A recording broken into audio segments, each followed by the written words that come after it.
right? If you look the same for long enough and you don't want to, clearly something's not working, right? And I think people kind of fear taking that first step into progress because it's going to result in a change. You know, change can be kind of scary for people. Oh, I don't want to bulk up. I don't want to lose my abs, right?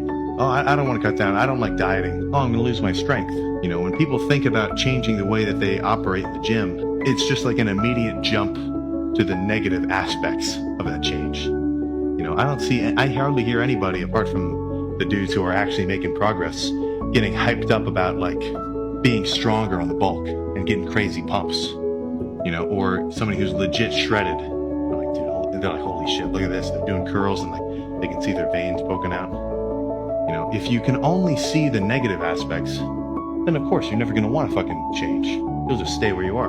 Do not focus on the negative aspects. It's a little more important, I feel, to actually just make it happen. You know, don't talk about it, don't bring it up, don't try to explain, just do it, right? Let that speak for itself, you know, because actions are going to speak a lot louder than words. And I feel like just the idea of, you know, having to like convince, let's just say the universe per se, that you're going to get after it, I mean, I think there's an angle where you could look at it, or you could look at that as though it's stemming from potentially an internal self-doubt of like, you know, having to defend yourself, right? I mean, it's, you know, you're not guilty if you call your lawyer, but, you know, in the court of public opinion, that's just kind of basic psychology, right? So if you're trying to convince everybody you're going to get after it, shit, man. I might question just, you know, just how you're going to act if it's just you alone.